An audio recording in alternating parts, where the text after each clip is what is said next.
لیکن آج کے اتنے مختصر سے پروگرام کے ذریعے سے، ٹریننگ کے ذریعے سے مکمل اذان اور اقامت ہماری درست ہوئی بول کر ہم دعویٰ نہیں کر سکتے۔ کر سکتی کیا بولے؟ آج کا ہمارا یہ ٹریننگ کیمپ احساس دلانے کے لیے تھا۔ کیا دلانے کے لیے تھا؟ احساس۔ اذان بہت بڑی چیز ہے۔ اذان جب بڑی چیز ہے تو اذان دینے والا بھی بڑا ہو گیا۔ بڑی چیز کو جس انسان کرتا ہے وہ انسان بھی کیا ہو جاتا؟ بڑا ہو جاتا۔ اذان بڑی چیز ہے تو پھر مؤذن بھی بڑا ہے۔ جیسے امامت بہت بڑی چیز ہے تو پھر امامت بڑی چیز ہے تو امام بھی کیا ہو گیا؟ بڑا ہو گیا۔ اذان کتنی بڑی چیز ہے اور اس کی وجہ سے مؤذن کا مقام و مرتبہ کتنا بلند ہوگا۔ آپ لوگوں کو یہ واقعہ معلوم ہے۔ اذان کے تعلق سے شروع میں اللہ کے نبی علیہ السلام مشورہ کیے، صحابہ رضی اللہ عنہ کو جوڑ کر مشورہ کیے کہ لوگوں کو نماز کے لیے کیسے بلایا جائے، بلانے کا کیا طریقہ ہو۔ حدیث میں ہے تو الگ الگ رائے آئی صحابہ کی۔ بعد میں اللہ کے نبی فیصلہ نہیں کیے۔ اللہ کے نبی علیہ السلام نے کہا کہ جاؤ، جا کر سوچ کر آؤ، جا کر سوچ کر آؤ۔ تو صحابہ گئے اسی فکر کو لے کر کہ کیسے نماز کے لیے بلایا جائے۔ پھر بعد میں اسی فکر کو لے کر رات میں سوئے۔ انسان جس فکر کے ساتھ سوتا اللہ خواب میں بھی وہی دکھاتا نہیں دکھاتا۔ دن بھر ہمیں جو ٹینشن جو فکر میں رہتی، خواب میں وہ چیزیں آتی۔ گاڑی خریدنے کے ٹینشن میں کون بھی سویا تو خواب میں اس کی BMW آتی، کار والے کو، ٹو ویلر والے کو کون سی آتی، بلیٹ آتی۔ دن میں جو سوچتا رات میں وہی آتا۔ اور صحابہ کون سی فکر لے کر گئے تھے؟ کیسے نماز کو بلانا، اسی فکر کو لے کر صحابہ سو گئے۔ تو یہ ایک صحابی ہیں، انہیں خواب میں فرشتے کے ذریعے سے اذان کے کلمات سکھائے گئے۔ ایک فرشتہ آ کر خواب میں اذان کے الفاظ بول رہا ہے اور یہ سن رہے ہیں۔ اور اسی طرح کا خواب حضرت عمر نے بھی دیکھا رضی اللہ عنہ۔ تو حضرت عمر رضی اللہ عنہ کو بھی خواب میں اذان فرشتے کے ذریعے سے سکھائی گئی۔ ایک اور صحابی ہیں، لیکن دوسرے دن صبح میں پہلے حضرت عمر سے وہ صحابی آیا اور آ کر کہا کہ اللہ کے نبی آپ نے کہا تھا اذان یعنی کس طرح نماز کو بلایا جائے، اس طرح اسی فکر کو لے کر میں رات میں سویا تھا اور خواب میں نے دیکھا کہ کوئی اس طرح کے کلمات کہہ رہا ہے۔ تو فرشتے کے ذریعے سے وہ صحابی کلمات کو سیکھا اور اللہ کے نبی کے سامنے ظاہر کیے۔ اللہ کے نبی علیہ السلام حضرت بلال کو بلائے۔ کسے بلائے؟ حضرت بلال رضی اللہ عنہ کون؟ غلام ہے۔ کون بولو؟ غلام۔ دوسرا حبشی، کالے کلوٹے، صورت بھی صحیح نہیں ہے اور سردار بھی نہیں ہے، آزاد بھی نہیں ہے۔ کون تھے؟ ایک غلام ہیں، کالے کلوٹے ہیں، لیکن اللہ کے نبی علیہ السلام سلیکٹ کرنے والے کون؟ نبی ہیں۔ کسے سلیکٹ کر رہی؟ حضرت بلال کو بلائے، بلا کر کہا بلال کعبے کے سامنے نہیں، کعبے کے چھت پر چڑھو۔ مؤذن کا مقام سمجھو۔ آج لوگ مؤذن کو حقیر سمجھ رہے۔ کون بھی نوجوان مؤذن ہے بول کو سنے تو بیٹی دینے تیار ہوتی؟ کوئی لڑکی دیتا؟ مؤذن، حالانکہ مؤذن کا مقام نبی ہمیں بتا رہی کہ حضرت بلال کو کہاں چڑھایا جا رہا؟ کعبے کی چھت پر، جس کے اندر جانے کے لیے ہم لوگ تڑپتی، لیکن اس کی چھت پر کہا جا رہا ہے کہ بلال اوپر چڑھو، چھت پر چڑھو اور چھت پر چڑھ کر اذان کہو۔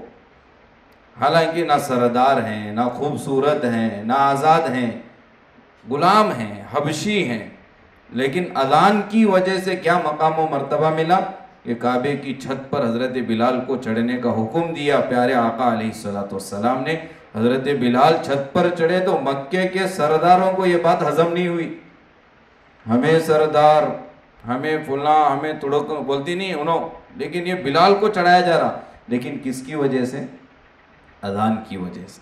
ایک بات میں آپ لوگوں کو بتاتا ہوں، جب تک ہم لوگ ہماری قدر نہیں سمجھتے لوگ بھی ہماری نہیں قدر کرتے۔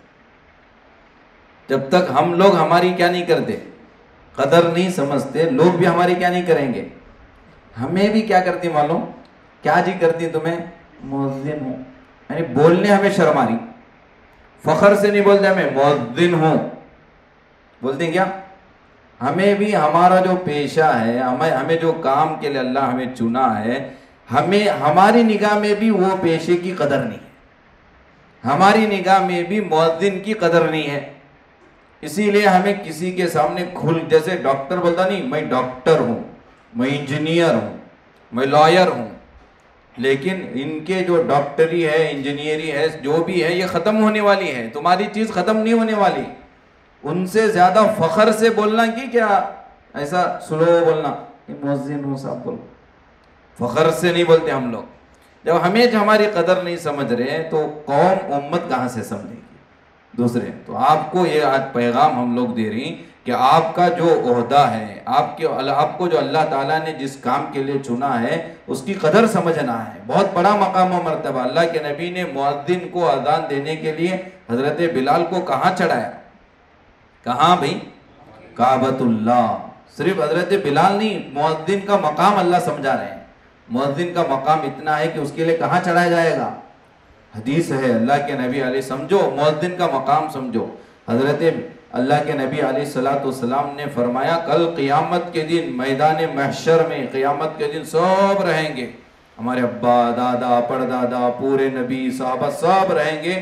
اللہ تعالی، حدیث ہے، صحیح حدیث ہے، قیامت کے دن مؤذنوں کی گردنیں لمبی ہوں گی. مؤذنوں کی کیا ہوں گی؟ گردنیں لمبی ہوگی. یہ عظمت ہے، قدر ہے. ان کی گردنوں سے پہچانا. اسی لیے امام شافعی رحمت اللہ علیہ، امام اعظم ابو حنیفہ رحمت اللہ علیہ کے درمیان میں اختلاف ہے کہ امام کا مقام زیادہ ہے کہ مؤذن کا مقام زیادہ ہے. امام اعظم فرماتی امام کا مقام زیادہ ہے کیونکہ نبی نے امامت کی ہے. امام شافعی فرماتے نہیں، امام سے زیادہ مؤذن کا مقام بلند ہے کیونکہ قیامت کے دن امام کی گردن لمبی نہیں رہے گی، مؤذن کی گردن لمبی رہے گی. کیا مقام دیا اللہ تعالیٰ! اذان دینے والے کا کیا مقام ہے. قیامت کے دن سب کی گردنیں برابر، لیکن مؤذن کی گردن لمبی. اور اللہ کے نبی دنیا میں مؤذن کا مقام بتایا، کہاں کھڑے ہو کر اذان دو. دوسری حدیث ہے، اللہ کے نبی علیہ السلام نے ارشاد فرمایا مؤذن، اذان دیتی نہیں آپ لوگ، اذان اب تو مائک کا سسٹم ہے، مائک کا دور ہے. اذان کی آواز کہاں تک جاتی؟ صبح فجر کی اذان، جھنڈا گلی کی آواز ہمارے گھر تک آتی، پنگا مسجد کی اذان آتی، بلال کی اذان آتی، دور دور تک جاتی نہیں. ہاں، سمجھو مقام کیا ہے. جہاں تک آپ کی اذان کی آواز جاتی، درخت بھی سن رہا، پتھر بھی سن رہا، انسان بھی سن رہا، جو تمہاری اذان کی آوازیں سن رہی، قیامت کے دن تمہارے تعلق سے وہ گواہی دیں گے. کیا دیں گے؟ گواہی. پتھر کہے گا اللہ یہ اذان دیتا تھا، اس کی مغفرت کر. اللہ یہ اذان دیتا تھا. درخت بولے گا اللہ یہ اذان دیتا تھا، اتنے سالوں سے اس کی آواز میرے کانوں تک آتی تھی.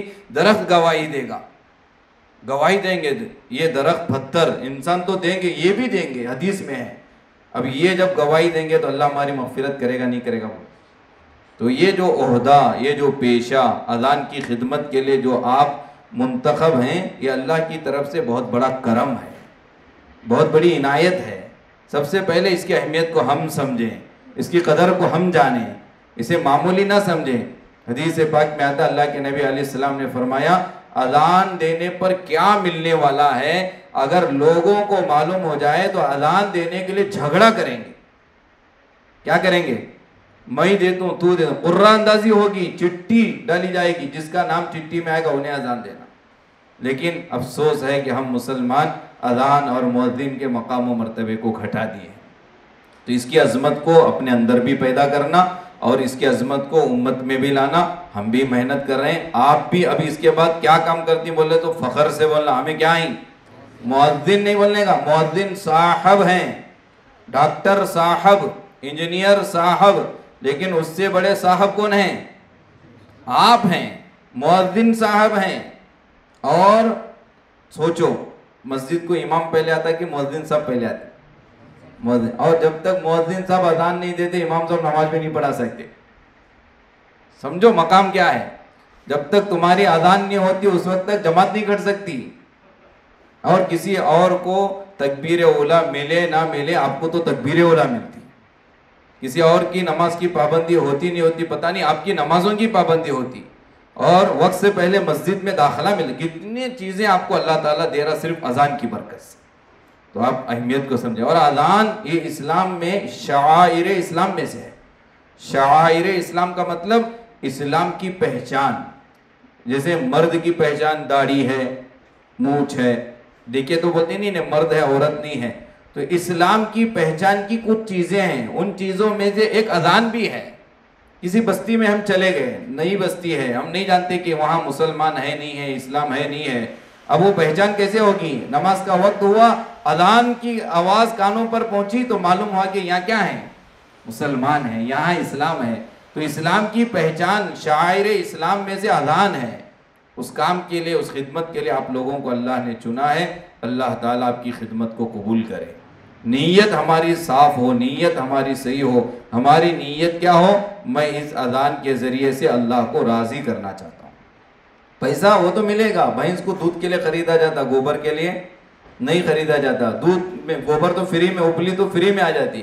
تو آپ بھی اس خدمت کو اللہ کے لیے کرنا، اللہ کو راضی کرنے کے لیے کرنا، آخرت کے لیے کرنا. جو تنخواہ مل رہی وہ گوبر کی طرح ہے، سمجھے؟ ورنہ مؤذن کی تنخواہ جو دیا جا رہا ہے یہ تنخواہ بولنے کے بھی لائق نہیں. تنخواہ بولنے کے لائق ہے؟ تنخواہ بولنے کے لائق ہے. حالانکہ مؤذن کی جو فضیلت جو احادیث میں آئی ہیں ان فضائل کو دیکھنے سے تو یہ پتہ چلتا ہے ڈاکٹر سے زیادہ مؤذن کی تنخواہ رہنا، ایک انجینئر سے زیادہ مؤذن کو دیا جانا. کیونکہ ڈاکٹر کی فضیلت نہیں ہے قرآن اور حدیث میں، کس کی فضیلت ہے؟ مؤذن صاحب کی ہے. ہم نے گھٹا دیا، مقام و مرتبے کو ہم نے گھٹایا ہے. لہذا آپ اپنی حقیقت کو سمجھیں، اپنے جو مقام و مرتبہ اللہ نے دیا آپ اسے سمجھیں. اور جب اتنا مقام و مرتبہ آپ کو ملا ہے، آج ٹریننگ کیمپ میں بہت سارے ہمارے مؤذنین بتا رہے تھے، آج احساس ہوا ہماری کیا کیا غلطیاں تھیں، کہاں کہاں ہمارے اذان میں غلطی ہو رہی تھی.